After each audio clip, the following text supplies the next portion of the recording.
Ephata 2. Formation chrétienne à la prière du cœur. Rencontre à Belfort-Montbéliard en décembre 1990.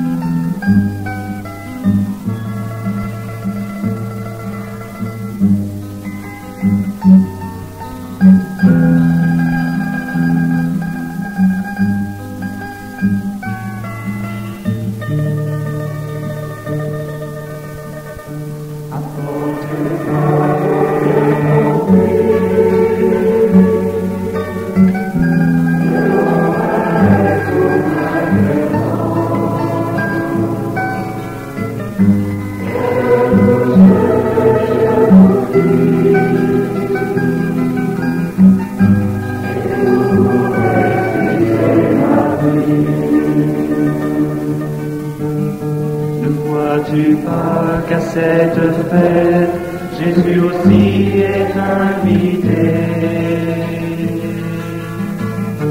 Tu n'oses plus rien espérer, car à tes yeux tout est caché.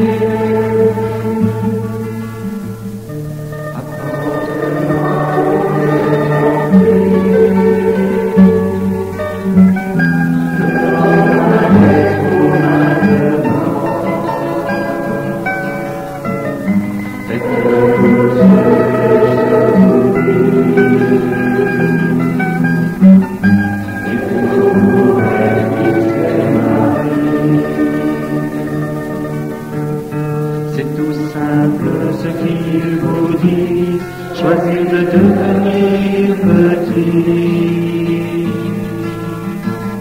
se reconnaître en vérité et savoir enfin pardonner. Apporte-moi l'eau de mon cœur, le bon pain est pour maintenant. Faites tout ce que je vous dis, et pour réaliser ma vie. Le vin des noces est préparé, tout peut enfin recommencer. Comme les disciples émerveillés, il vous appelle à croire en lui. Apporte-moi le bon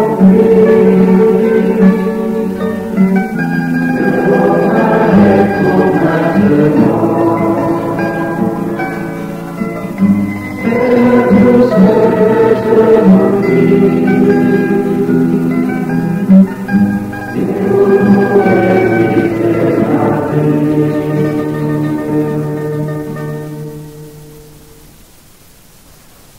Oui, Seigneur, nous voulons t'apporter l'eau de notre puits. Nous voulons puiser au fond de notre cœur, descendre profond. Seigneur, nous croyons que c'est toi qui donnes de la valeur au don que nous voulons te faire. Seigneur, nous t'offrons cette soirée. Nous te demandons ton Esprit Saint, qu'il vienne donner goût, saveur aux paroles que nous entendrons, qu'elles viennent vraiment de toi. Comme tu viens donner goût et saveur à notre prière.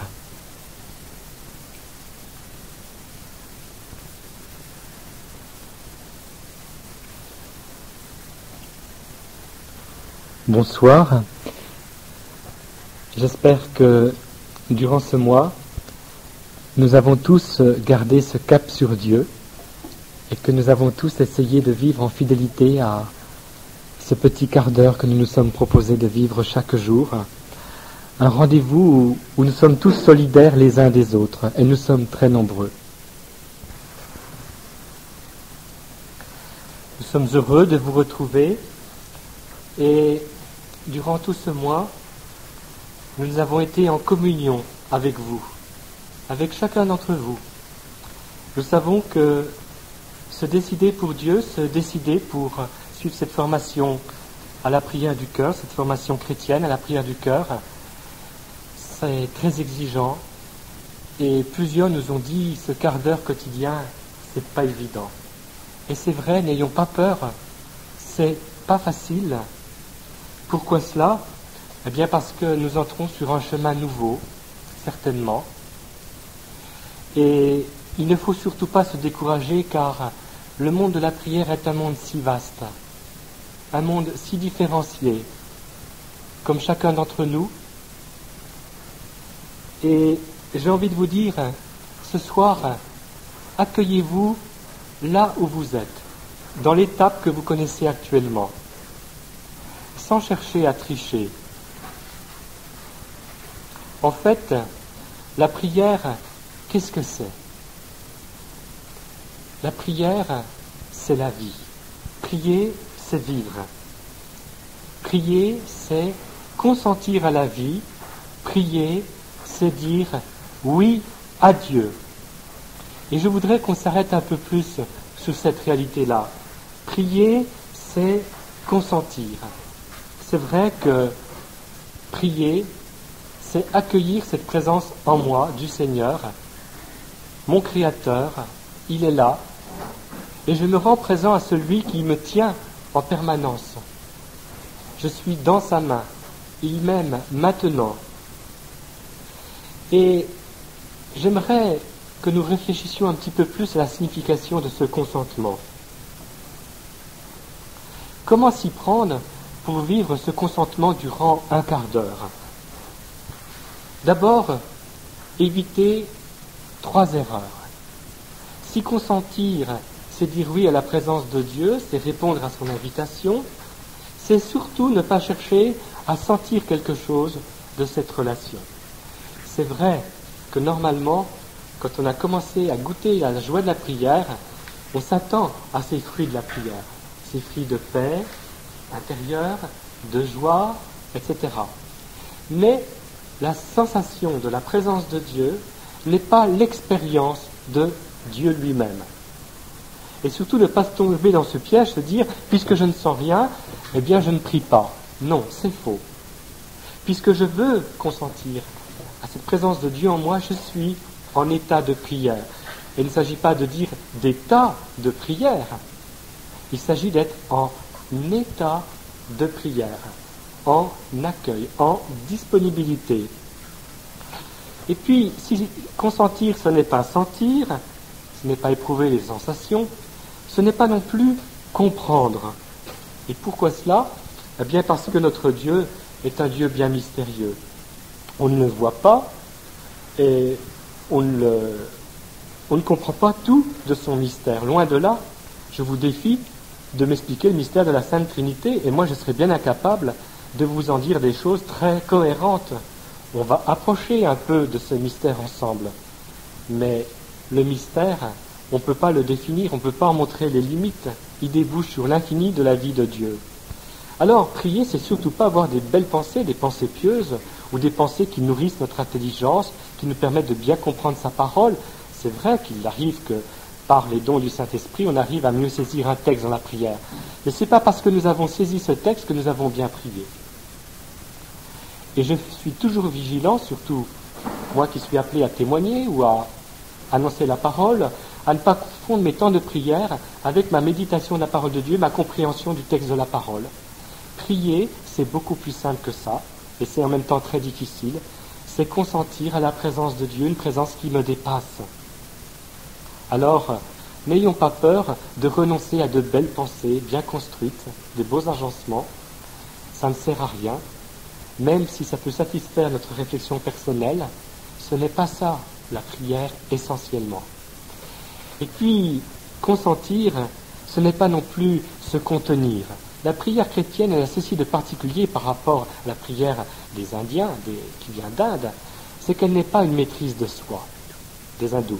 Ce n'est pas une prière qui consiste à vouloir à tout prix se contenir, maîtriser ses pensées, sa sensibilité, ce qu'on éprouve. Pas du tout. Au contraire, on s'abandonne tel qu'on est au Seigneur. Ça veut dire quoi? Ça veut dire qu'on a des distractions. Et si on a des distractions, on ne va surtout pas prendre 10 minutes, un quart d'heure à lutter contre ces distractions. Accueillons-les, ces distractions.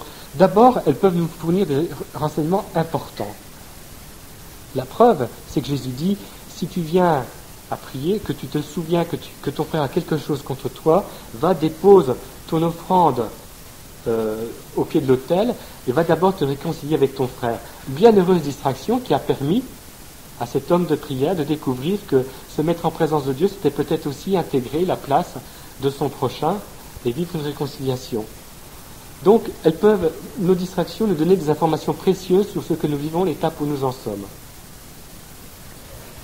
Je voudrais vous raconter une petite histoire. C'est un petit enfant qui va cueillir des fleurs pour sa maman. Et en allant cueillir ses fleurs, il voit un papillon et il court après le papillon. Puis il revient, il continue son bouquet. Il voit un deuxième papillon, il court après le papillon. Puis il revient, il continue à cueillir son bouquet. Est-ce que vous pensez que quand il amènera son bouquet, quand il apportera ce bouquet à sa maman, elle va lui reprocher d'avoir couru après les papillons? Ce qui est important, c'est le bouquet. Je crois que c'est pareil, nos distractions, ce sont les papillons qui passent, mais jamais le bon Dieu ne nous reprochera ces distractions. La maman, elle accueille le bouquet, et puis voilà. Et le bon Dieu, c'est pareil avec nous. Donc surtout, n'allons pas culpabiliser quand il y a des petits papillons qui passent. Et puis, à propos de la prière, je vous invite à réfléchir sur cette réflexion. Quelle différence entre celui qui va au festin pour le festin et celui qui va au festin pour le bien-aimé. C'est un mystique musulman qui s'exprime ainsi, et je crois que c'est très juste.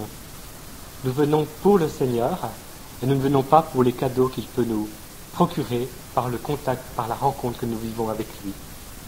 Alors, la prière, qu'est-ce que c'est si ce n'est pas sentir, si ce n'est pas comprendre, si ce n'est pas dominer ces distractions? Eh bien, c'est vivre ce que je vous dis, cette adhésion de tout l'être à la volonté de Dieu. Dire, Seigneur, me voici pour faire ta volonté. Parle, Seigneur, ton serviteur écoute. Et je m'expose au Seigneur comme des draps au soleil qui sèchent peu à peu, qui perdent leur humidité. Et tout l'exercice de ma liberté, de mon acquiescement, est dans ce consentement à vivre la volonté du Père et à être devant lui. Alors, je vais vous raconter une petite anecdote qui m'est arrivée à Sainte-Marie l'an dernier, ou plutôt c'était, oui, puisque nous sommes en décembre, c'était cette année. J'étais seul le soir, j'étais content, j'avais une soirée pour moi tout seul. Je n'ai rien prévu durant cette soirée, je me suis dit, tu vas prendre un long temps de prière dans notre petite chapelle que vous connaissez bien maintenant. Alors, comme j'étais seul dans la chapelle, eh bien, je dispose à ma manière. Cette fois-ci, je n'avais pas pris de cassette, parce que des fois, j'aime bien prendre une cassette puis écouter une petite mélodie, ça m'aide bien pour me mettre en prière. Puis je dispose des icônes, je fais un petit éclairage particulier, j'ouvre la porte du Saint-Sacrement, puis j'adore le Saint-Sacrement. Enfin, vous voyez, toute une petite organisation qui me va bien. Je prends un petit tabouret de prière, je me mets bien, et je me mets en présence de Dieu. Alors je m'appuie sur un petit texte de la parole, un texte qui me revient souvent à l'esprit, puis qui m'aide énormément. C'est Père, me voici pour faire ta volonté. C'est un texte, il suffit qu'il me vienne à l'esprit et ça me met en prière depuis des années. Alors ma foi, je reste sur ce texte-là, vous voyez, je ne suis pas trop difficile. C'est vrai qu'il est bon, parfois, de préparer sa prière par un autre texte. Mais moi, ça me suffisait ce soir-là. Puis je demande à l'Esprit Saint son aide, je dis, viens Esprit Saint, je sais bien que la prière, elle est donnée par le Seigneur, c'est l'Esprit Saint qui prie en nous. Et puis me voici, ça y est, je m'en vais dans ce contact avec le Seigneur, dans cette disponibilité, dans ce consentement à vivre ce temps de présence au Seigneur. Puis, un coup de téléphone, ça sonne dans toute la maison, et à Sainte-Marie, quand ça sonne, ça s'entend partout. Alors il était tard, il devait être 9h du soir, je voulais surtout pas que mes frères soient dérangés par ce coup de téléphone. Alors, je quitte la chapelle, je vais répondre au téléphone et je tombe sur ma chère petite Marguerite qui est au ciel, puisqu'elle a été rappelée au Seigneur la veille de la Toussaint, une dame âgée à qui je n'avais pas écrit depuis 1 mois ou 2, c'est pas bien. Ah, Jean-Louis, tu es là, j'ai plus de nouvelles, etc. Je te dérange pas? Je dis non, tu me déranges pas. Et puis, j'étais toujours dans ce consentement de la présence de Dieu en moi. Je n'avais pas quitté ce consentement. Ma prière n'était pas vraiment interrompue. Ça a duré 10 minutes, un quart d'heure, pourtant m'appeler de loin. Et puis, me revoici de nouveau à la chapelle. Je me remets en prière. Cette fois-ci, j'ouvre mon bréviaire, puis je tombe sur un texte de Saint Vincent de Paul qui dit à une de ses sœurs, vous savez, hein, si vous êtes à l'oraison le matin puis qu'on vous appelle pour une médecine, eh bien, n'ayez pas peur de quitter votre raison pour aller rendre service à ce malade, c'est quitter Dieu pour Dieu. J'ai trouvé ça génial, ça m'a rappelé une phrase de Mère Teresa de Calcutta qui dit, vous savez, quand vous avez communié au corps du Christ après l'Eucharistie et que vous allez sur les trottoirs, sur les rues de Calcutta pour récupérer les mourants, eh bien, vous quittez le Christ sous la forme eucharistique pour le toucher sous la forme des pauvres, hein, que vous rencontrez et qui ont besoin de votre présence. Eh bien, finalement, je n'avais pas quitté Dieu. Et puis, de nouveau, je me mets en prière. Encore un deuxième coup de téléphone. Cette fois-ci, c'est une maman d'élève qui demande un renseignement. Je vous dérange? Elle dit, non, vous êtes occupé? Je dis, oui, je suis avec quelqu'un. Et puis, j'ai donné son renseignement rapidement à cette dame. Et c'est vrai, j'étais avec quelqu'un. Et je sentais qu'il ne fallait pas trop que j'abuse tout de même de ce contact au téléphone. C'était pas grave. Et c'est vrai que l'oraison, c'est un contact avec quelqu'un. Il ne faut pas avoir peur parfois de dire à des gens, vous me donnez rendez-vous à telle heure, je ne peux pas, je suis pris. Parce que sur votre agenda, vous avez décidé de faire votre quart d'heure de raison à ce moment-là. Alors vous reportez d'un quart d'heure ou d'une demi-heure votre rendez-vous. Dieu mérite à ce qu'on prenne les moyens de ce rendez-vous, même sous son agenda dans ses relations. Et puis, me voici de nouveau en prière, et une troisième fois, le téléphone a sonné. Et alors, je suis allé répondre, mais j'étais tout le temps resté dans la paix. Alors, si je vous raconte toute cette histoire-là, c'est pour vous dire que qu'est-ce qui avait fonctionné en moi? C'était pas cette volonté d'éliminer les distractions, de sentir des choses, d'avoir des lumières sur un texte à parole. C'était ce oui fondamental à Dieu en moi. Et ce oui fondamental a bien été prolongé en Dieu, en l'autre, dans le coup de téléphone. Marguerite, au départ, la maman d'élève, et puis le troisième coup de téléphone. Dire oui à Dieu dans ceux que je rencontre, c'est fantastique ça. Et si l'oraison me conduit à cela, j'ai réussi mon temps de prière. Attention, hein, il ne s'agit surtout pas de ne pas s'organiser et puis de se dire tant pis si je suis dérangé. Non. Mais je dis ça pour qu'on ne se crispe pas sur ces distractions. Vous savez, quelqu'un que j'aime beaucoup, Thérèse de Lisieux, elle a été canonisée, mais avant son procès de béatification et de canonisation, on a fait une enquête. Et les sœurs étaient gênées parce que Thérèse disait, dans la prière, je suis comme dans un couloir, ni obscur, ni clair, je ne sens rien. Elle expliquait ceci, elle disait, je suis comme un oiseau sur une branche, le soleil est caché, et je m'ennuie à l'oraison. Il m'arrive même, écoutez bien, de m'assoupir. Question de ces sœurs, est-ce qu'on peut donner ça à Rome pour l'enquête de béatification? Une carmélite qui s'assoupit à l'oraison, mais c'est pas sérieux. Non, vous sentez bien que si c'est une grande sainte, c'est parce que son consentement à Dieu était fondamental. Et ça passait par des assoupissements parfois. Pourquoi pas? Mais alors, qu'est-ce qu'il faut faire pour bien prier? Alors, moi je voudrais qu'on prenne un petit peu 2-3 orientations, des choses simples qui peuvent nous aider. D'abord, la première chose, c'est dire que dans la prière, nous sommes au moins deux. Il y a moi et le Seigneur. Alors, d'abord, il y a moi. Eh bien, j'ai à être présent à moi-même. Présent à moi-même afin d'être présent à l'autre.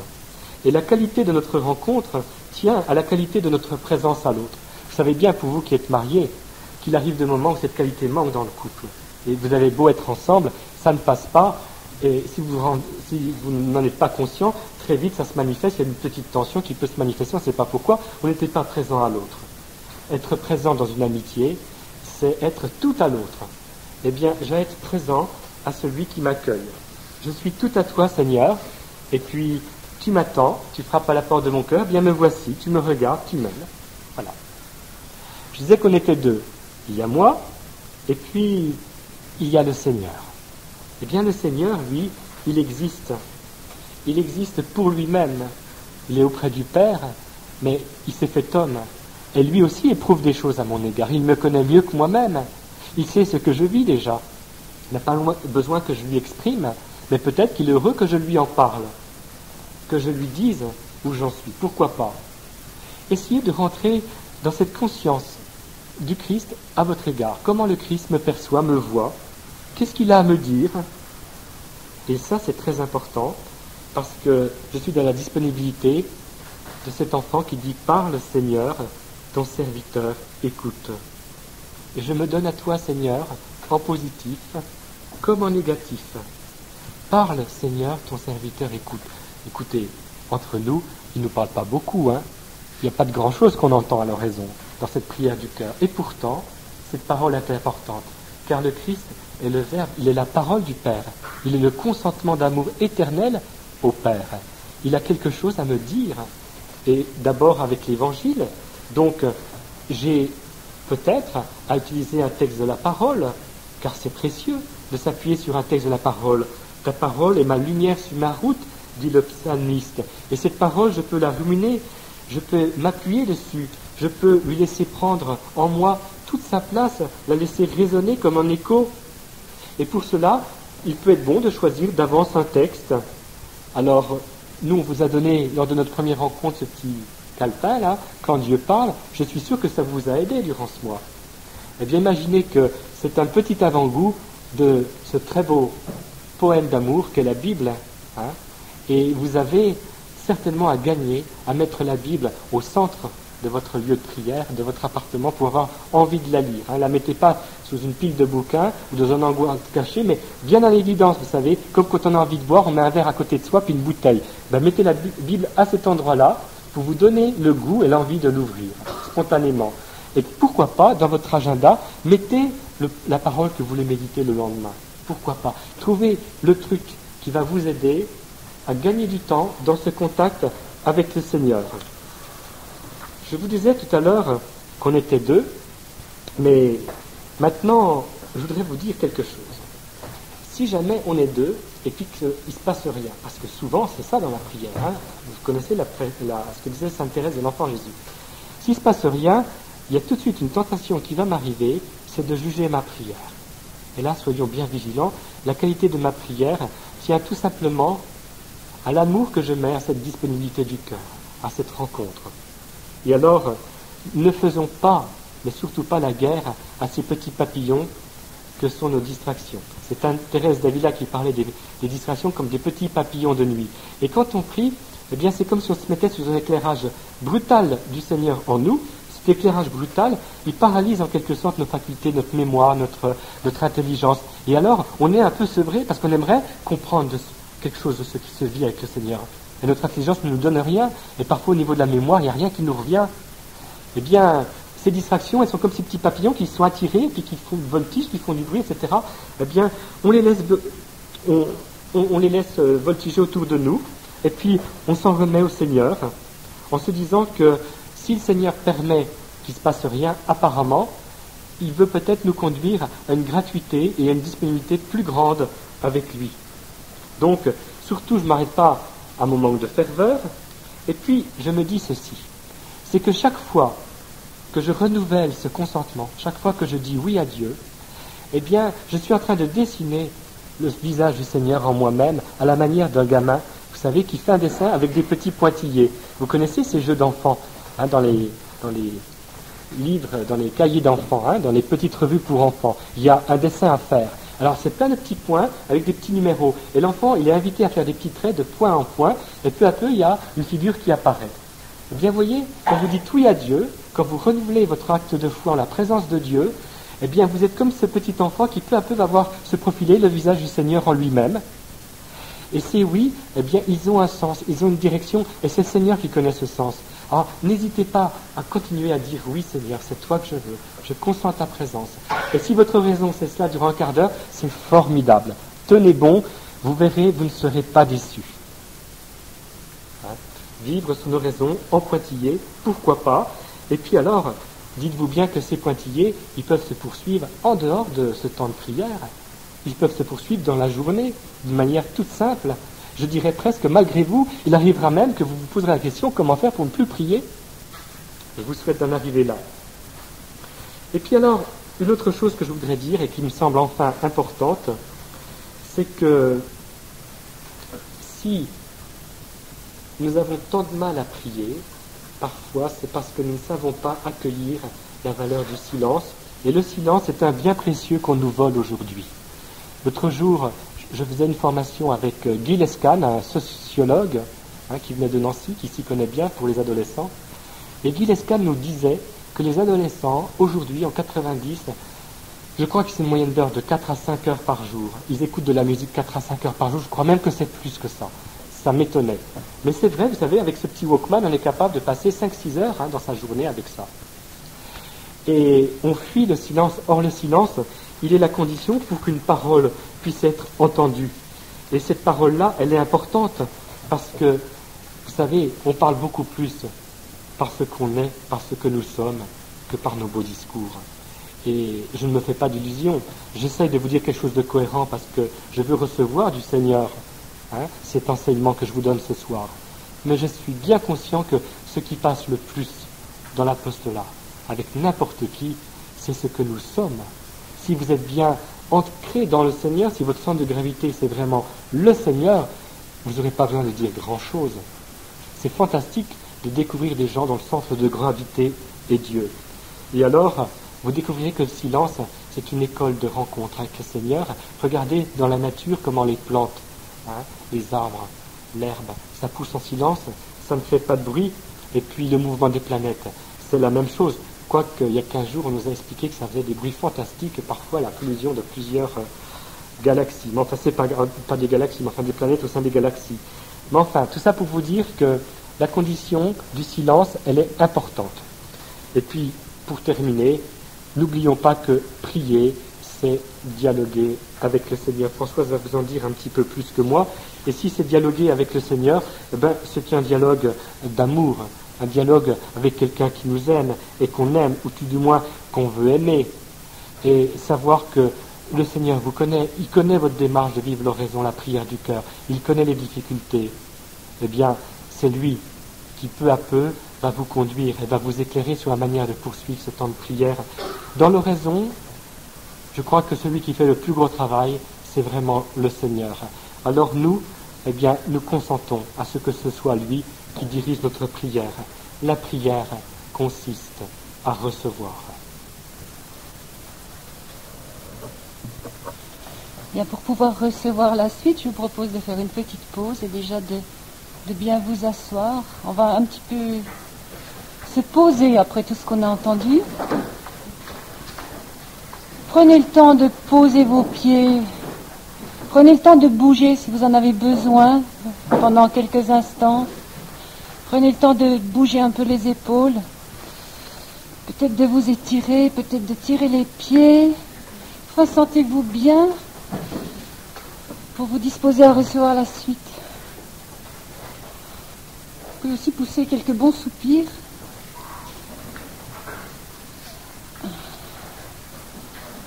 Voilà. Maintenant, nous allons regarder comment Jésus a prié. Parce que, comme disait Monseigneur Kofi, nous n'avons pas à inventer la prière, mais à accueillir celle du Christ, toujours vivant, pour intercéder en notre faveur. L'accueillir, c'est-à-dire la faire nôtre. Prier, c'est participer à la prière du Christ. Donc, quand on a une expression comme faire oraison, faire sa prière, elle n'est pas juste, pas tout à fait juste. C'est avant tout recevoir, accueillir en moi la prière que le Christ a déposée depuis le baptême. Alors nous allons regarder comment Jésus priait. Dans l'Évangile, eh bien, on rencontre Jésus en prière. D'abord, on se rend compte qu'il se retire dans la solitude pour prier. Par exemple, en Marc 1, verset 35. Au matin, à la nuit noire, Jésus se leva, sortit et s'en alla dans un lieu désert. Là, il priait. Alors, si nous parlons tout à l'heure de la participation du corps à la prière, on voit que là, Jésus veille, part dans la montagne, et c'est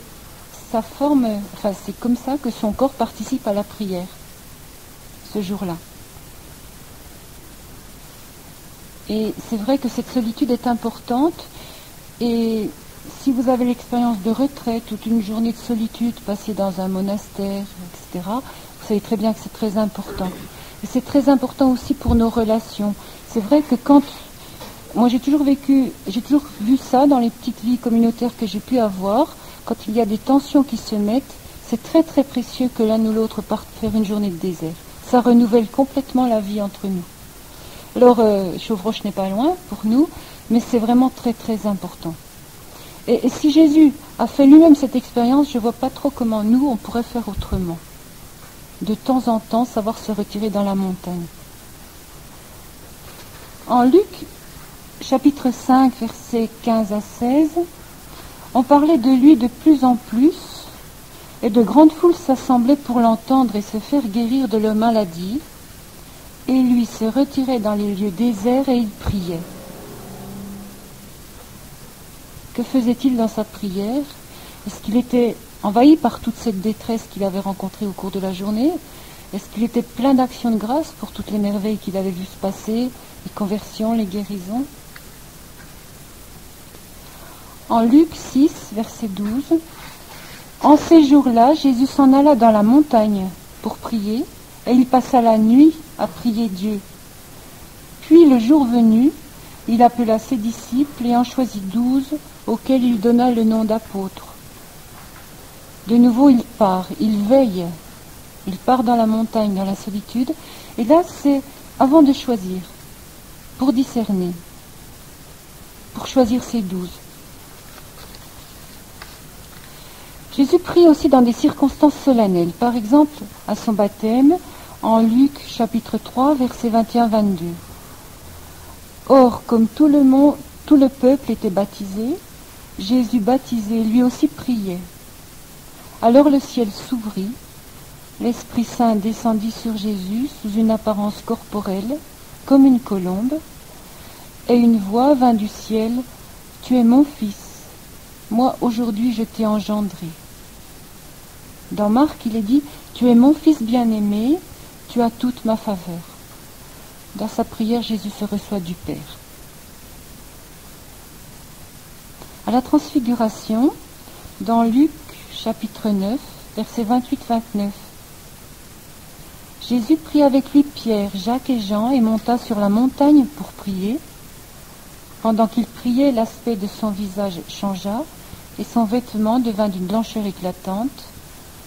Et une voix partit de la nuée qui disait « Celui-ci est mon Fils, l'élu, écoutez-le. » Dans Matthieu, il est dit « Celui-ci est mon Fils bien-aimé qui a toute ma faveur. » Là encore, Jésus se reçoit du Père. Et dans la prière, petit à petit, il va nous entraîner, nous apprendre à nous recevoir du Père. Avant que Françoise continue de nous parler de la prière du Christ, je pense qu'elle va en parler à la fin de sa vie, qui est un sommet.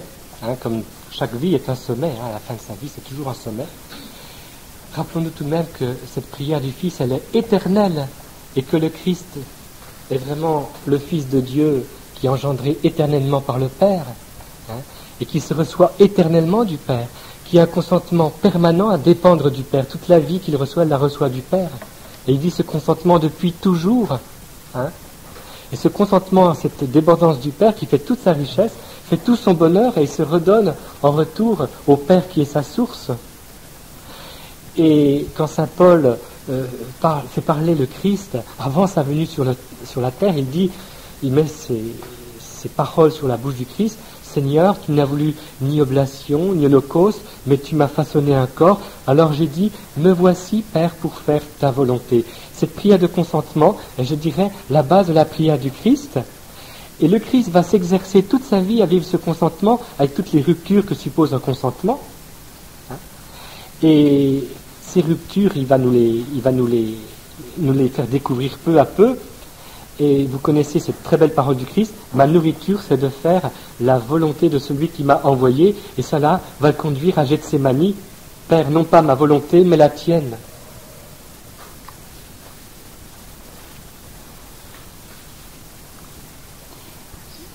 Nous voyons aussi le Christ prier dans son agonie en Matthieu 14, verset 36. Allant un peu plus loin, il tombait à terre et priait pour que, si possible, cette heure passât loin de lui. Il disait « Abba, Père, à toi tout est possible, écarte de moi cette coupe, pourtant non pas ce que je veux, mais ce que tu veux. » On reprendra tout cela tout à l'heure. Mais là, une autre participation du corps à la prière, nous voyons que Jésus se prosterne. Sa prière est en rapport avec sa mission. Par exemple, au début, il se retire 40 jours dans le désert pour prier et jeûner. Encore une participation du corps à la prière, le jeûne. On ne parle pas tellement de posture de Jésus dans la prière, dans l'Évangile. On parle de veille, de jeûne, de solitude. Il prie avant de choisir ses apôtres, cela je l'ai dit tout à l'heure. Il prie aussi pour la foi des siens. Par exemple, à Pierre, il dit en Luc 22, verset 32, « J'ai prié pour toi afin que ta foi ne disparaisse pas. » Il prie pour leur obtenir l'Esprit Saint. En Jean 14, verset 16, « Moi je prierai le Père, il vous donnera un autre paraclet qui restera avec vous pour toujours. » C'est donc cette prière filiale qui rejaillit toujours. Toujours, Il accueille le don du Père et il se donne au Père. En conformant sa volonté à la sienne, c'est ce que disait Jean-Louis, ma nourriture est de faire la volonté de celui qui m'a envoyé. Et la prière de Jésus, le plus beau témoignage qu'on en ait est soit dans le Notre Père, soit dans la prière sacerdotale en Jean 17. Et ces deux prières-là peuvent nourrir nos oraisons pendant des jours et des jours. Tout à l'heure, ensemble, quand on ira à l'oratoire, on plongera tout simplement dans le Notre Père. Et vous accueillerez la parole, peut-être un seul mot qui vous nourrira ce soir. Peut-être un seul mot suffit, le mot qui aura du goût ce soir, le mot qui retiendra votre attention. Eh bien, vous resterez dessus sans gourmandise, vous accueillerez ce mot-là et vous n'irez pas plus loin. La petite Thérèse, elle disait qu'elle s'arrêtait parfois uniquement sur le Notre Père et elle n'allait pas plus loin. Alors, vous verrez ce qu'il vous sera donné, mais tout simplement, vous laisserez couler en vous le Notre Père et vous goûterez là où il vous sera donné de goûter. Je reviens maintenant sur la prière de Jésus. Jésus qui est lui-même prière. Donc Jésus qui se reçoit continuellement du Père et qui se donne continuellement au Père. Le sommet de cette prière, c'est donc l'offrande qu'il fait lui-même sur la croix. En Luc 23, verset 46, Jésus poussa un grand cri, il dit « Père, entre tes mains, je remets mon esprit » et sur ces mots il expira. Et nous allons vraiment regarder ce cri de Jésus dans la prière, parce que c'est assez étonnant. Eh bien, Jésus priait comme les hommes de la Bible. On retrouve la même structure de prière. C'est-à-dire, il y a 3 temps dans cette prière des hommes de la Bible. D'abord, premièrement, une description du mal et de la détresse. Être vrai. Deuxièmement, il y a le cri de l'homme vers Dieu. Et troisièmement, il y a l'intervention de Dieu. Alors, à Gethsémani, d'abord, description du mal. Eh bien, Jésus, en Marc 14, verset 33, dit à ses apôtres, « Mon âme est triste à en mourir. » Et il le répétera. Et puis, il va y avoir un cri du Christ vers le Père. Et toute son attitude physique le traduit. En allant un peu plus loin, il tombait la face contre terre et il priait pour que, s'il était possible, cette heure passât loin de lui. Et dans Luc, il est dit qu'il avait une sueur de sang. Et vous voyez dans cette prière le style direct « je tue ». Jean-Louis l'a dit tout à l'heure, dans la prière, il y a un « je » et il y a « tu ». Et c'est d'abord « Abba, Père, à toi tout est possible, écarte de moi cette coupe, pourtant non pas ce que je veux, mais ce que tu veux ». Jésus ne se met pas au centre de la demande, c'est d'abord « tu », c'est pas d'abord « je ». Mais il y a ce « je, tu ». Et nous retrouvons dans sa prière le nom du Père qui était sans doute dans son cœur continuellement. Et puis tout s'achève par le cri « Mon Dieu, pourquoi m'as-tu abandonné ?» Et dans un grand cri, il dit « Père, entre tes mains, je remets mon esprit. » Et l'intervention du Père, eh bien, ce sera la résurrection. Nous allons revenir encore dans ce cri, et là, je vous conseille de lire le livre du Père Lafrance, La puissance de la prière. Parce qu'on peut se demander pourquoi saint Marc insiste tant sur ces cris interminables du Christ. On peut dire que, ça aurait été peut-être plus édifiant de parler de la prière du Christ en insistant uniquement sur son abandon à la volonté du Père et non pas sur sa supplication. Alors si nous sommes choqués par ce style de prière, c'est peut-être parce que notre propre prière n'est ni celle du Christ, ni celle des hommes de la Bible. Parce que Jésus a été jusqu'au fond de notre angoisse et de notre détresse. Et à un moment donné, on sent qu'il doit choisir entre lui et le Père. Mais il sait aussi que son cri et que nos cris vont être lieu d'une nouvelle naissance. Vous savez, quand on a expérimenté des blessures profondes, plus tard, souvent beaucoup plus tard, on se rend compte que ces blessures profondes, si on s'y est laissé regarder là par Dieu, sont devenues source de fécondité. Et sont devenues le lieu où s'est déployée la puissance de Dieu. Et je crois que quand un homme crie vers Dieu, vraiment du plus profond de ses entrailles, il lui est donné d'expérimenter quelque chose de la puissance de la résurrection.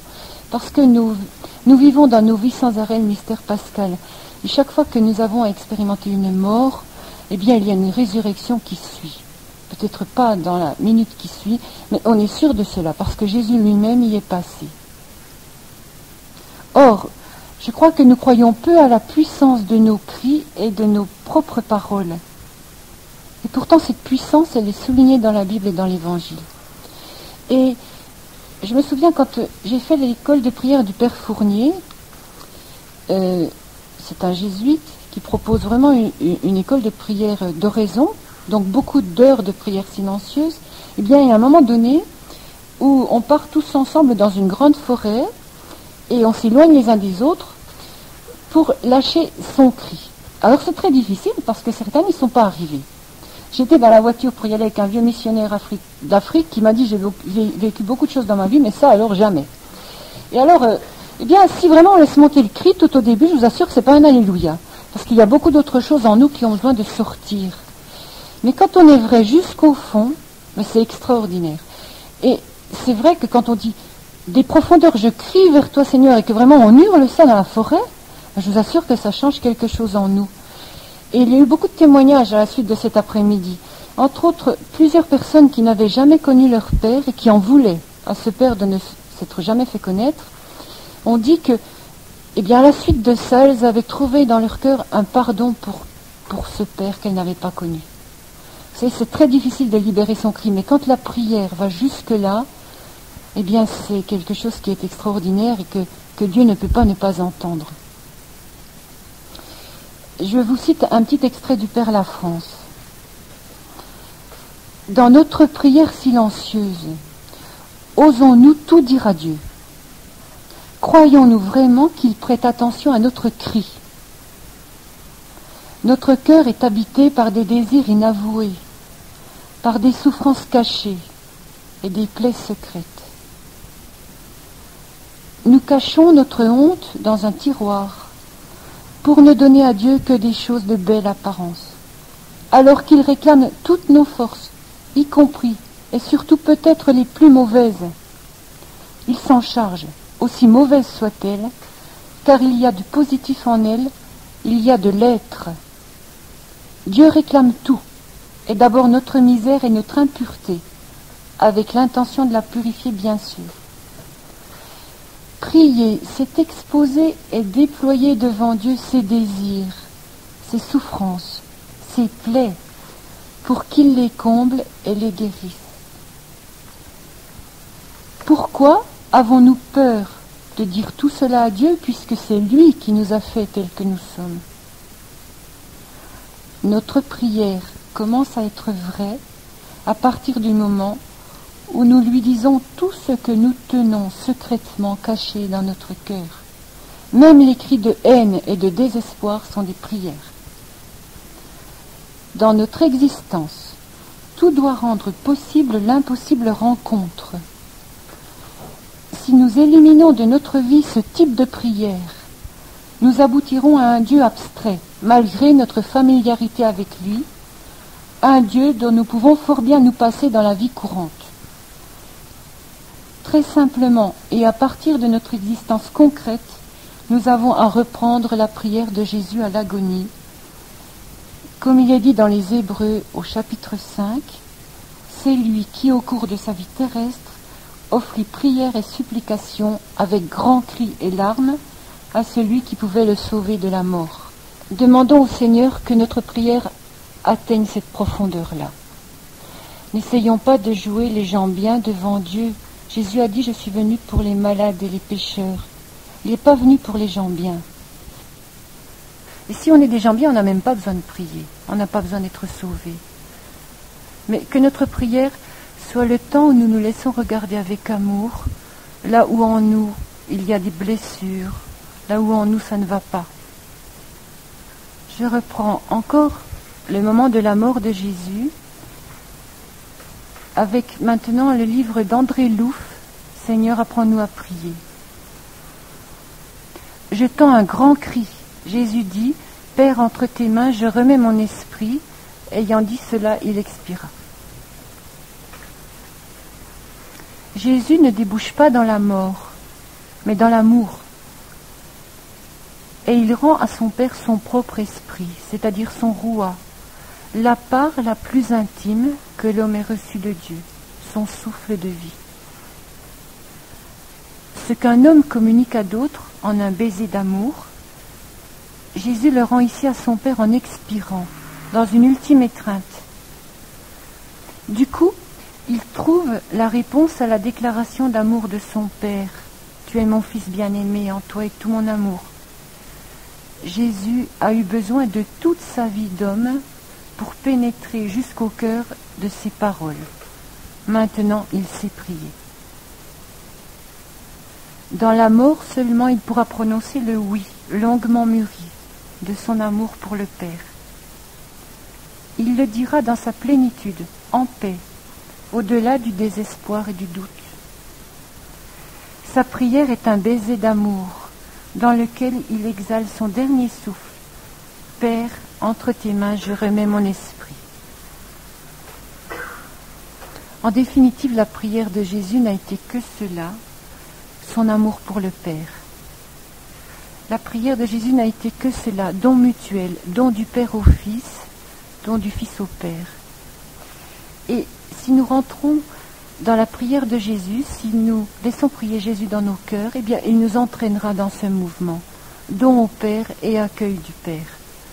En somme, la prière, c'est rentrer dans une circulation d'amour, c'est rentrer dans une danse d'amour, et ce n'est pas moins que cela.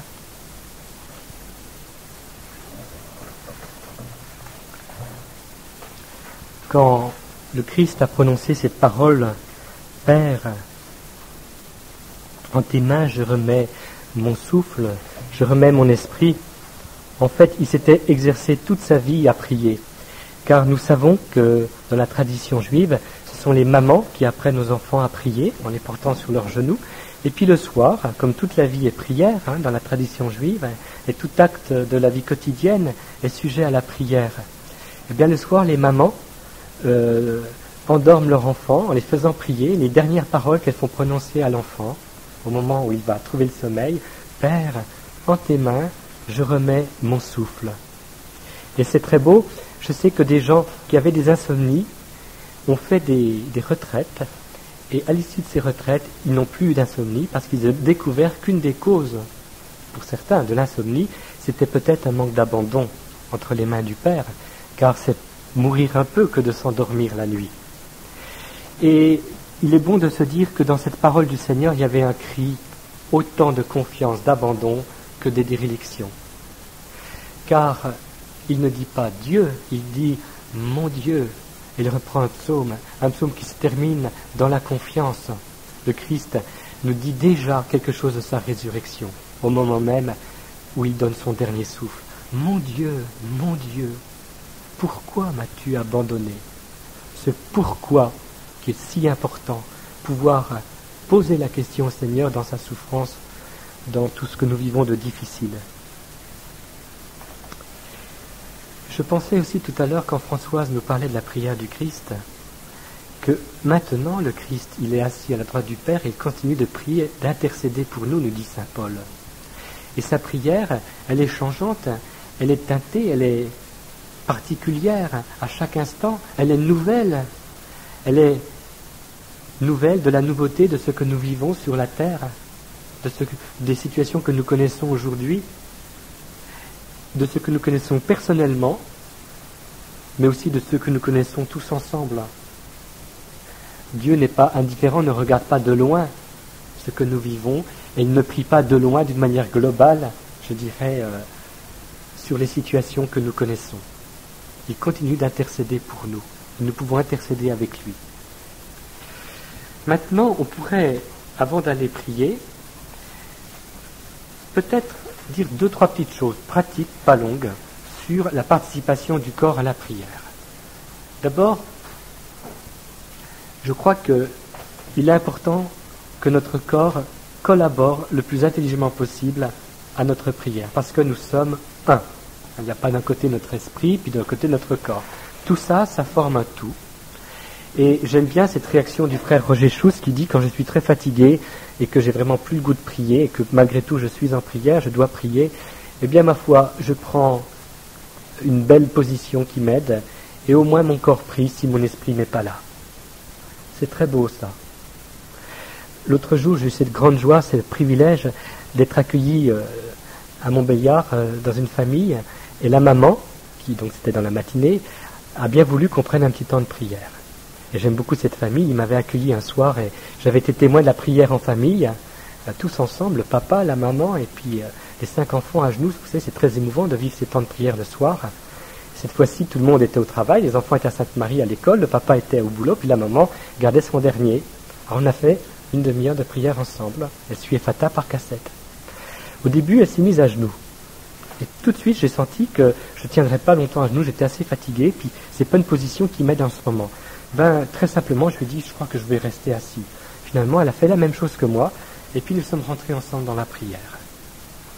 Bien écouter l'instant présent, qu'est-ce que je vis en ce moment? Il se peut que parfois vous ayez le besoin de vous mettre à genoux parce que vous avez besoin de manifester un acte de volonté devant le Seigneur, être vigoureux dans votre contact avec Dieu, parce que vous savez, ça finit par s'étioler, par plus avoir tellement de forme. Eh bien, mettez-vous bien à genoux devant le Seigneur, puis sachez que votre prière, le Seigneur la voit. On peut s'exprimer aussi avec ses mains, prendre une position, les mains recueillies, en signe de recueillement, d'intériorité, ou alors tout simplement la paume dirigée vers le ciel, comme on fait avec les enfants, en signe à la fois d'offrande et d'accueil, de réceptivité. On peut se mettre sur un petit tabouret de prière, ou un prosternement avec le front contre le sol. On ne reste pas longtemps dans cette position, mais ça peut dire quelque chose de notre adoration devant le Seigneur. J'ai eu la chance d'aller au Rwanda il y a quelques années, et puis dans un carmel, on m'a invité, dans un carmel, et c'était des Africaines, des carmélites africaines, et puis elles se sont mis à chanter le Magnificat. Extraordinaire. Alors, je vous avoue que là, ça bougeait, elles dansaient le Magnificat, et je me suis dit, c'est certainement comme ça que Marie a prié son Magnificat. Elle a bougé. Essayer de rester avec des enfants sans bouger, c'est pas évident. Il faut savoir aussi bouger dans sa prière, ça fait partie du corps. Peut-être que la danse est à retrouver.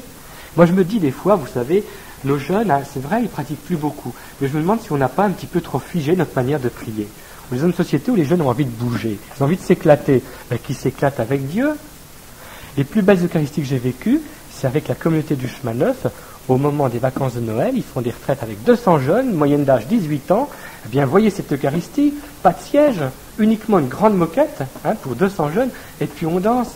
Espère dans le Seigneur, prends cœur et prends courage, espère dans le Seigneur. Vous avez déjà vu le Madison danser sur cette musique-là? Magnifique. 200 jeunes qui dansent le Madison sur cette musique-là.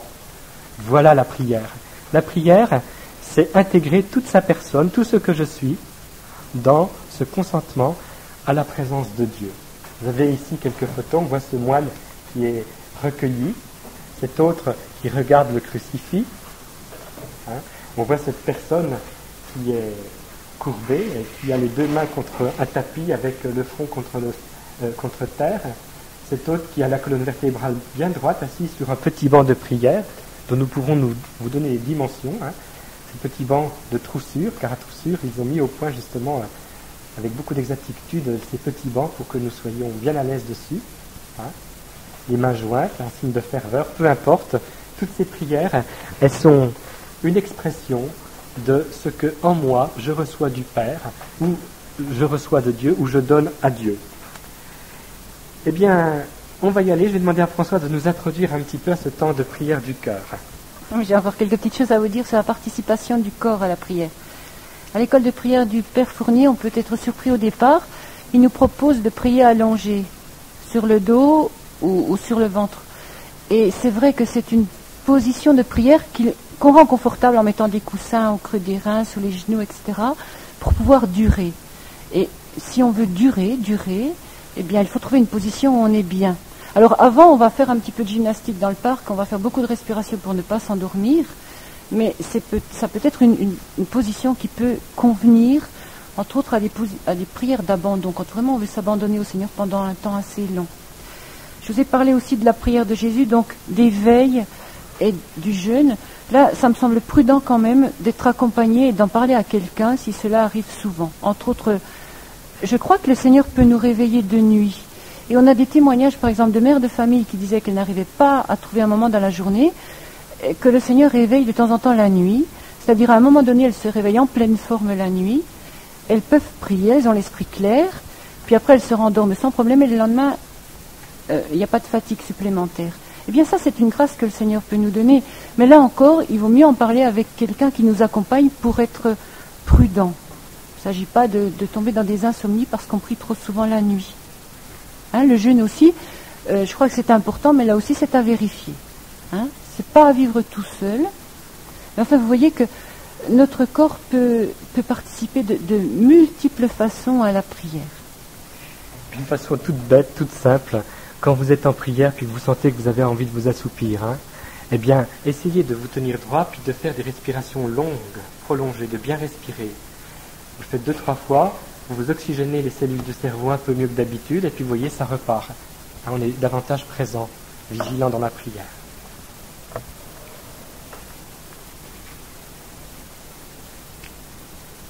Voilà, nous allons donc partir maintenant pour accueillir dans notre cœur le Notre Père, accueillir la prière de Jésus dans notre cœur. Eh bien, nous entendrons dire les mots l'un après l'autre, les accueillir lentement, tels qu'ils nous sont donnés, sans a priori et sans raideur. Et puis lorsque l'un ou l'autre mot nous nourrira, eh bien on reste dessus, tout simplement.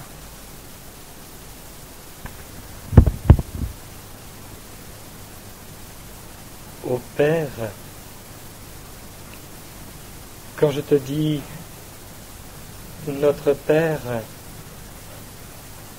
je le dis avec tous ceux que tu mets sur ma route chaque jour. Ceux que je connais et ceux que je ne connais pas. Ces inconnus de la vie quotidienne.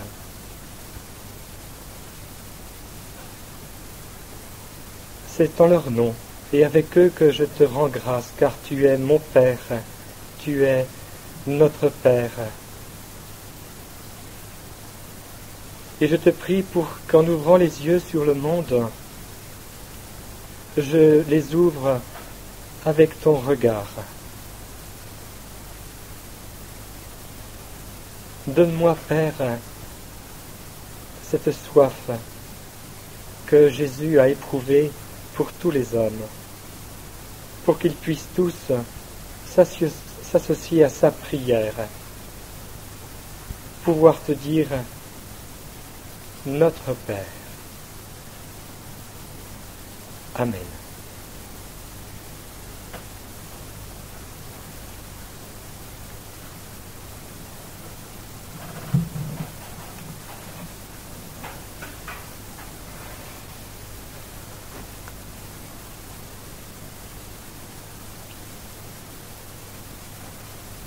Je pense que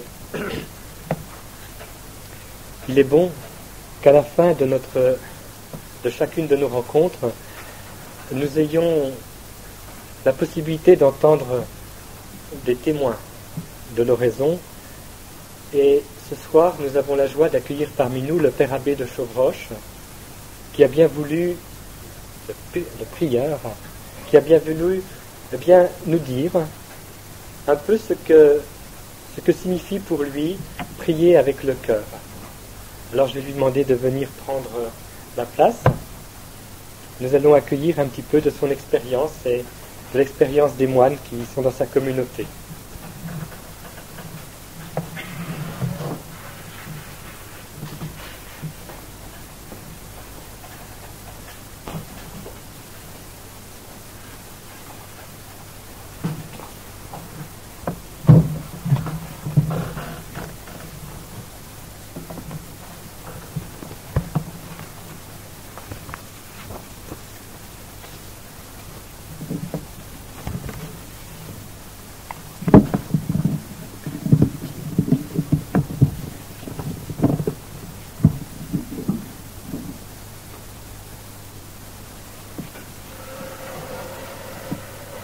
Frère Jean-Louis m'a demandé de vous dire un peu mon expérience de prière. Vous savez qu'il y a là quelque chose d'incommunicable dont nous-mêmes nous n'avons pas toujours conscience.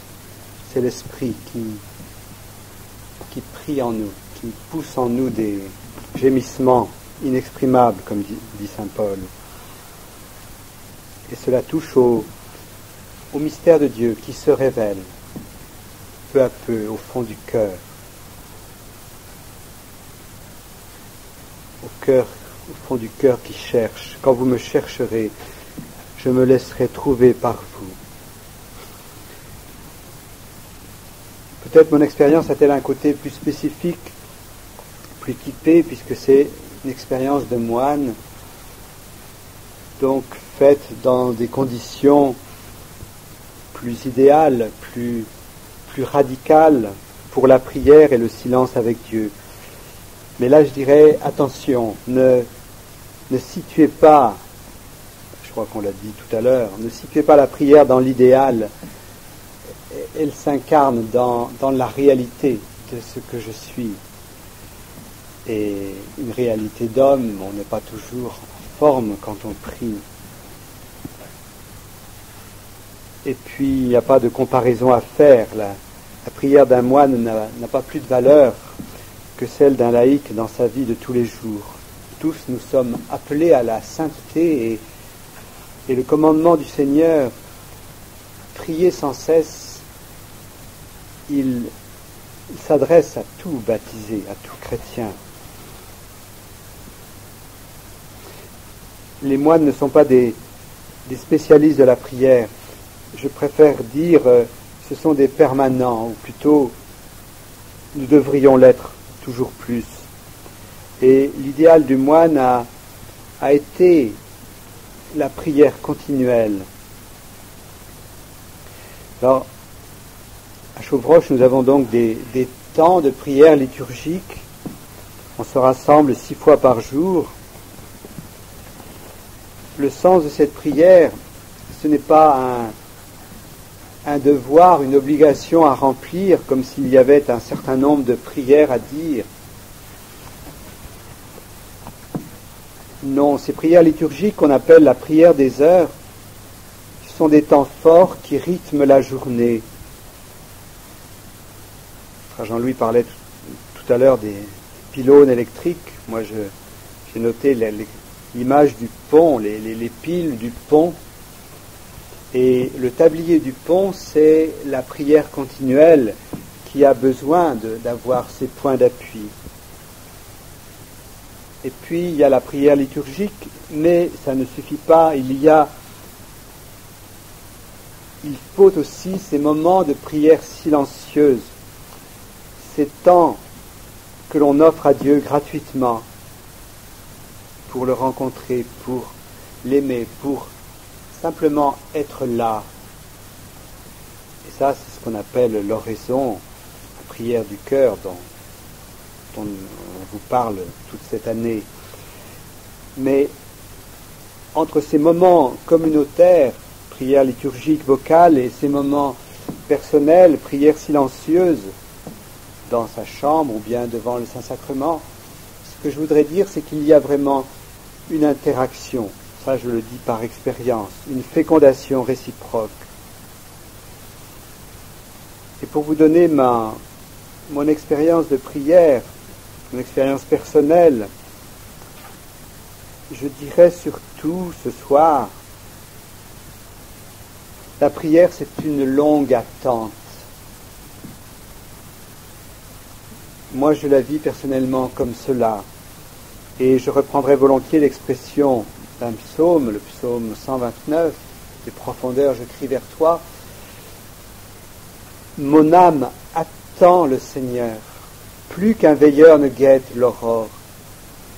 Plus qu'un veilleur ne guette l'aurore, attend le Seigneur Israël. Près de lui est l'amour. Nous sommes des gens pressés, avec des tas de choses à faire, donc pas de temps à perdre. Et voilà que la prière va à l'encontre de cette façon d'agir, de cette façon d'être. Elle va être pour nous la grâce de l'attente. Et le mot de veilleur, je crois, correspond bien à ce que peut être, à ce que doit être le moine dans l'Église. Il faudrait reprendre le beau texte de Newman. Savez-vous ce que c'est que veiller? Et les mamans qui ont attendu la naissance d'un enfant le savent certainement. Attente paisible. Et là, je reprends aussi l'expression d'un psaume, le psaume 130. Mon âme est en moi comme un enfant. Je tiens mon âme égale et silencieuse, comme un petit enfant contre sa mère. Attente patiente. Et vous verrez la deuxième lecture de la liturgie de dimanche, l'épître de Saint Jacques qui nous dit « Attendez le Seigneur » avec la patience du cultivateur. J'ai noté aussi « Attente et veillez ». Ne dormez pas. Là aussi on rejoint Jésus à Gethsémani et les disciples qui dorment. Et parfois, c'est notre pauvreté radicale. On dort. Mais je veux être là. Essayez de garder les yeux ouverts. Enfin, attente persévérante. Et là, c'est le commandement du Christ ou la parabole de la veuve et du juge inique au chapitre 18 de Saint Luc. Jésus veut montrer qu'il faut prier sans cesse et ne pas se décourager, et on l'a dit encore plusieurs fois ce soir. Et pour moi, je crois que c'est très important, cette persévérance. Il se passe des choses, même quand on a l'impression qu'il ne se passe rien.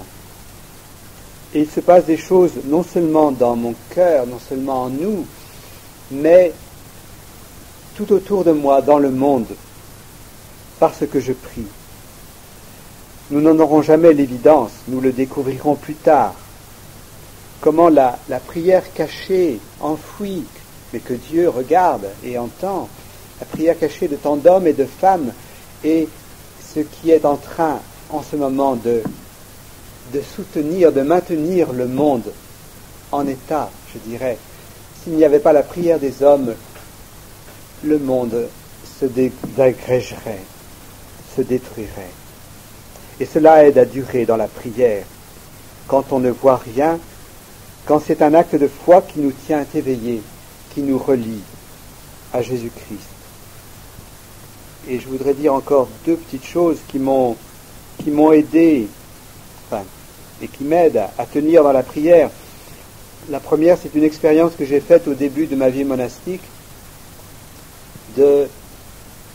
d'avoir eu la grâce, la chance, c'était une après-midi, de prier peut-être 3 heures d'affilée.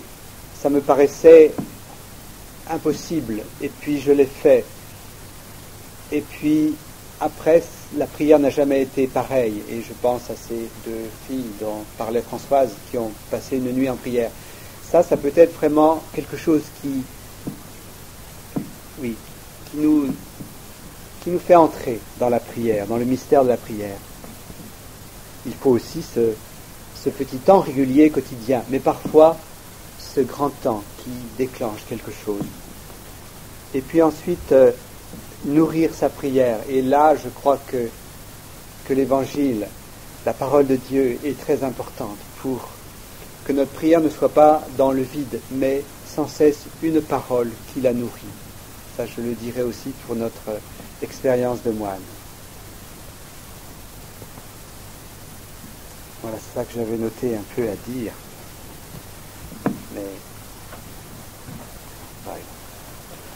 Mais je vous remercie beaucoup. Je pensais en vous écoutant que nous avons peut-être comme baptisé ceci de commun. Frère Basile, je ne sais pas si la comparaison vous convient, mais nous sommes un petit peu tous, vous dans un monastère, nous au cœur de l'engagement dans le monde, nous sommes un petit peu tous comme la situation de Cana. Il arrive que après une première étape où on a découvert la joie de la conversion, de croire, et de prier, il peut arriver que notre prière devienne un petit peu aride. Et je pense qu'elle devient alors cette eau que Jésus demande d'aller puiser aux servants. Et les servants vont obéir à l'ordre du Seigneur. Ils vont servir au maître du repas. Et le maître du repas va goûter de l'eau qui est devenue du vin. Et ce chant que nous avons pris au début de notre rencontre, il nous donne peut-être la clé de cette difficulté que nous avons dans la prière. Nous avons peut-être du mal à croire que cette eau, cette prière fade, sans goût, eh bien, c'est le Seigneur qui lui donne toute sa saveur. C'est elle qui l'a fait vin. Je crois que nous aurions beaucoup de joie cette fois-ci à inviter Maïté à nous donner un peu son témoignage de prière, car nous avons affaire tout de même à une mère de famille qui a eu une profession, qui était médecin. Nous serions très heureux de pouvoir découvrir quel était son chemin de prière, quel était son chemin avec ce Dieu personnel dont elle nous a déjà parlé.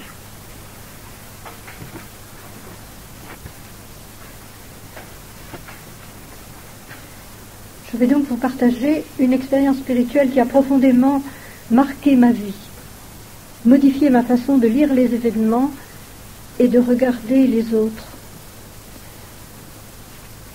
Mais avant toute chose, je pense que je voudrais vous préciser un peu ce que je vis actuellement et ce qu'est ma vie de prière. À partir du moment où je me suis, si l'on peut dire, convertie, on verra ça tout à l'heure, ma prière a complètement changé. J'ai été très surprise de constater que dans les difficultés où j'étais, puisque j'étais séparée de mon mari, j'avais 4 enfants, je travaillais, donc c'était pas tous les jours simple. Je n'avais pas beaucoup d'argent par-dessus le marché, alors j'avais pas mal de difficultés. Et le soir, je ne me suis jamais couchée, je dois dire, sans prier. Je vous le dirai peut-être tout à l'heure, mais ce que je voulais surtout vous dire, c'est que je me mettais à genoux à côté de mon lit, et puis ça, il y avait comme un afflux qui sortait, c'était comme un flot qui sortait de moi-même, et tous mes soucis, tous mes ennuis, toutes les difficultés. Et au bout d'un moment, ça allait mieux. J'ai compris ça plus tard quand j'écrivais un article, par exemple, j'allais dire à mon assistante sociale mes idées. Et puis ça se mettait en place dans mon esprit. Je me suis rendu compte que parce que ça me surprenait quand même un peu cette façon de faire, je me suis rendu compte qu'au fond ça me clarifiait les idées et ça m'apaisait. C'était empirique en quelque sorte, mais c'était très efficace. Et je parlais aussi bien au Seigneur de mes ennuis d'argent, par exemple. Je faisais rire Françoise et Jean-Louis ce soir parce que je leur racontais qu'à une certaine période, mes enfants avaient besoin de robes de chambre. Les leurs étaient plutôt en lambeaux. Je disais, comment est-ce que je vais faire pour acheter 4 robes de chambre d'un coup? Alors j'ai pensé à ça dans la prière, comme ça. Et puis après j'ai pensé à autre chose, bien sûr. Une fois que je me suis débarrassée, comme disait Saint-Pierre, j'ai posé mon fardeau au pied du Seigneur, j'ai pu penser à autre chose qu'à ça. Mais ce qui est assez curieux, c'est qu'à 8 jours de là, travaillais en ville ce jour-là, je finis de déjeuner plus tôt, 1 heure de livre, je dis qu'est-ce que je vais faire? Je suis à 2 pas de prise unique, je vais à prise unique, j'entre à prise unique, c'était un jour de solde, et le type au haut-parleur disait aujourd'hui nous allons faire une solde de robes de chambre. Et bien j'ai acheté 4 robes de chambre pour le prix d'une. Et il m'est arrivé une autre histoire du même ordre. C'était une fin d'année scolaire difficile, il a fallu payer les colonies de vacances des enfants, les vacances à l'étranger des aînés, etc. J'étais, comme on dit vulgairement, raide comme un passe-lacet, et j'avais vraiment besoin d'un manteau pour l'hiver suivant. En sortant de chez le coiffeur, je ne sais pas pourquoi j'ai tourné à gauche, parce que ma voiture était en face de moi, un peu plus loin, à 150 mètres plus loin. J'ai tourné à gauche, et curieusement, un peu plus loin, à 2-3 magasins de là, il y avait des porte-manteaux avec des manteaux, il y avait 20 ou 30 manteaux qui étaient vendus. Bon, je me suis trouvé un très joli manteau pour l'hiver, pour un prix vraiment modique. Mais il ne faut pas, parce que je vous raconte ça et que c'est merveilleux, il ne faut pas croire que Dieu est un distributeur automatique. On aurait tendance à croire qu'on prie et on est exaucé tout de suite. Je pense que c'est la gratuité de cette démarche qui a été l'objet de cet amour. Vous savez que Dieu a dit, et que Jésus a dit que l'Église des champs, etc. Vous vous rappelez la parabole, que Salomon n'était pas habillé comme l'Église des champs. Ben, c'est un peu ça. Cette prière que nous faisons toute nue devant Dieu, ben, c'est une prière qui touche le cœur de Dieu. Évidemment, si on prie avec des arrière-pensées, il faut toujours courir, hein, ça ne marche pas. Donc, je vous disais que je ne me couche jamais sans prier. Il y a des jours où c'est difficile, il y a des jours où j'en ai marre, ou il y a des jours où je sens très bien qu'il y a quelqu'un qui m'empêche de prier. Ben, tant pis, je me mets à genoux et je prie. Même si je pense à autre chose, si je pense que demain il va falloir que je fasse telle ou telle course, tant pis, je dis ça y est, je dis tu vois comme je me suis encore embarquée dans mes courses de demain, tant pis, ou dans celles que j'ai faites le matin, mais ça fait rien, vous êtes quand même là, à la disposition du Seigneur, même si vous avez des distractions. Ce qui est important, c'est que vous y reveniez. Donc je prie, les jours où je suis vraiment fatiguée, ça dure pour peut-être 5-10 minutes, en moyenne c'est 30-35 minutes, et quelquefois ça déborde jusqu'à 1 heure et plus. Je vais à la messe un minimum de 2 fois par semaine. On chante les laudes avant la messe dans ma paroisse 2 fois par semaine. Autrefois, je lisais l'office 3 fois par jour, en plus des lectures spirituelles et des méditations spirituelles. Mais je continue à lire et à méditer. Du vivant de mon mari, comme ça l'agaçait de me voir prier, je faisais souvent semblant de dormir, je me couchais et je faisais oraison couchée sur le côté. Pour ce qui est de ma vie, elle est centrée sur Dieu.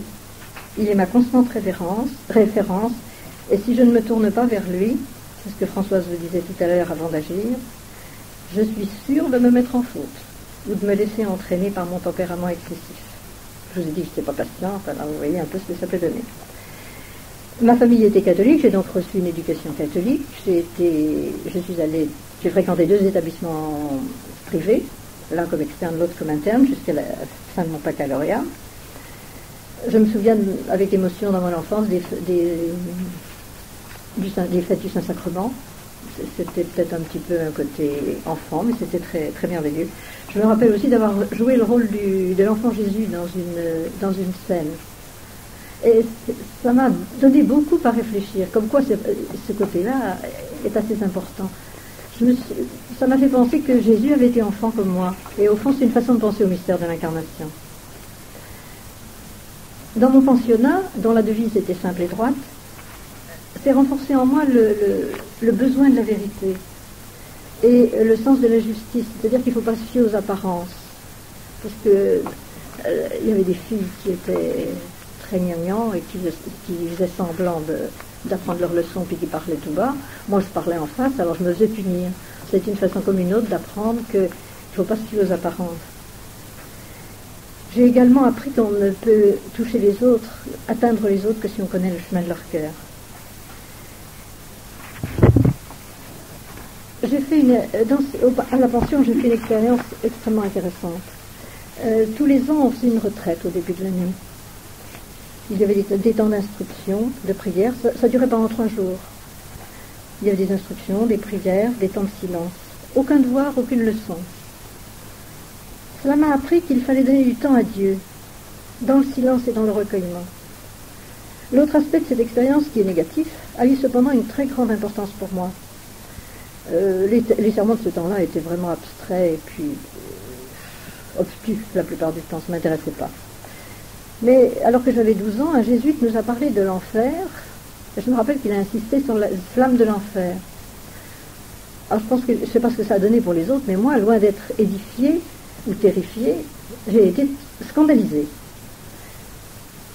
Et grâce à ce prêtre, j'avais compris que Dieu, tout au moins celui dont j'avais l'intuition personnellement, ne pouvait pas être le Dieu dont il parlait. Et que le Dieu qui m'intéressait n'avait rien à voir avec le Dieu dont on me parlait. C'est pour ça que j'insistais tout à l'heure sur le fait de dire de quel Dieu parlez-vous. C'est très important, même encore plus pour les enfants peut-être que pour les autres. De toute façon, je baignais dans un bain de religiosité et de religion. Et c'était la mode à l'époque, on échangeait des images pieuses. Ça manifestait, me semble-t-il, le désir d'entrer en contact avec l'indicible. Cet indicible, je me rappelle l'avoir senti également en Canjec, pendant une messe dans une grange à la montagne, ou bien pendant les vêpres, lorsqu'on chantait les psaumes en grégorien. Ensuite, on peut passer carrément 20 ou 30 années, j'appelle ça un tunnel spirituel, jusqu'au jour inoubliable où j'ai été traversée par une illumination imprévisible. Pourquoi attendre que les autres changent? C'est à moi de changer. Je peux vous dire que j'étais stupéfaite. Je tombais de haut, parce que je me considérais plutôt comme quelqu'un de bien, une femme sérieuse. Oui, je tombais de haut. Une fois remise de ma stupeur qui était née de cette évidence qui s'était imposée à moi, je me suis posé la question, comment changer? J'ai compris, car c'est dans l'oraison que s'était fait ce cheminement, j'ai compris que je devais cesser de tenir le volant et que je devais m'abandonner entièrement et librement entre les mains de Jésus. Alors j'ai eu peur. Oui, j'ai eu peur. Une sorte de gouffre s'était ouvert devant moi, ou plutôt en moi, et je n'en voyais pas le fond. Il fallait sauter sans savoir s'il y avait un filet quelque part.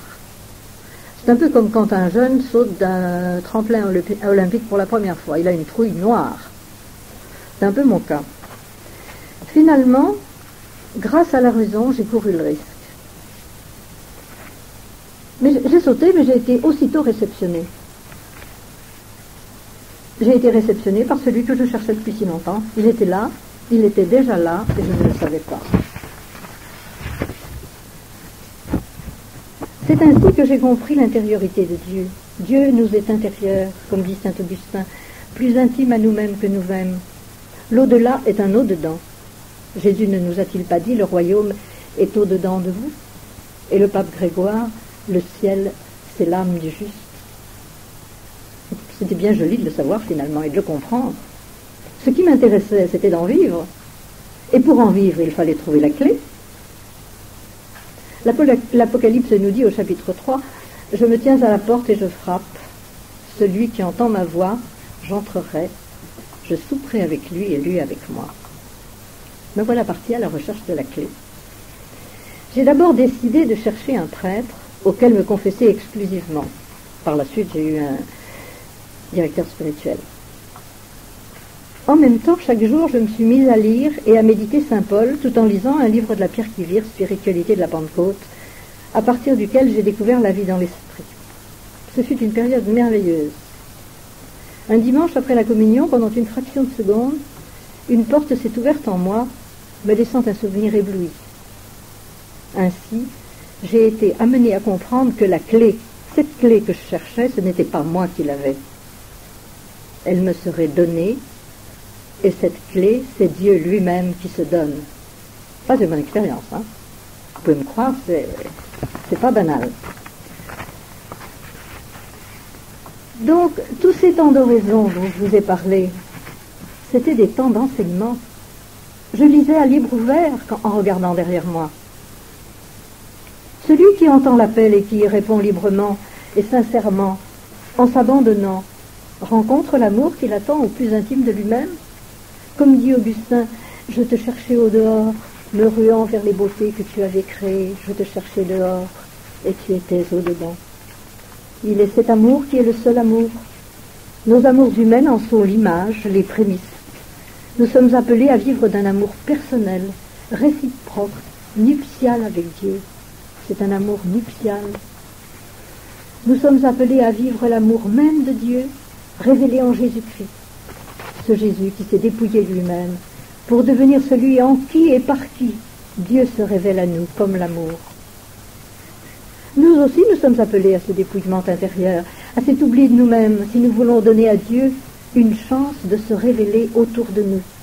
Si nous voulons que le message de Dieu passe silencieusement, mystérieusement, sans que nous ayons besoin de parler, dans nos amitiés, dans nos affections, dans nos rapports avec les autres, dans la formation spirituelle des enfants, même très jeunes, nous devons essayer de vivre ce dépouillement. Et ce n'est que dans la prière que nous pouvons puiser amour et patience. Accepter l'autre tel qu'il est, voir ce qui est solide en lui, et se tenir là, disponible, sans juger, sans parfois dire l'évidente vérité des faits qui pourrait tuer l'autre, le fermer sur ses problèmes et dans sa solitude. Là, je vous parle d'expérience. On ne peut penser à la conversion des cœurs ou à la solution d'un problème de chômage tant que les âmes sont malades. Tant qu'elles soient malades en elles-mêmes ou à cause de leur pauvreté matérielle ou de leur solitude spirituelle, ça revient au même.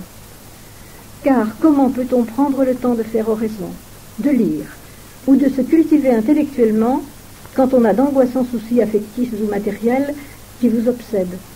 Tout se tient. Il faut donc apprendre à prier d'abord pour la guérison des âmes. Et pour cela, il faut aimer l'autre pour lui-même, comme Dieu nous aime, tel que nous sommes. Ainsi ferons-nous confiance à l'être potentiel qu'il est, à ce qu'il peut devenir, sans peser sur sa liberté. Nous mettrons alors notre vie, dans cette vie, l'amour véritable qui tend vers l'autre, qui est oubli de soi et respect de l'autre. Et notre vie sera ce qu'est notre prière. Dans ce monde déchristianisé, Dieu se manifestera dans notre vie. À nous de prendre nos responsabilités.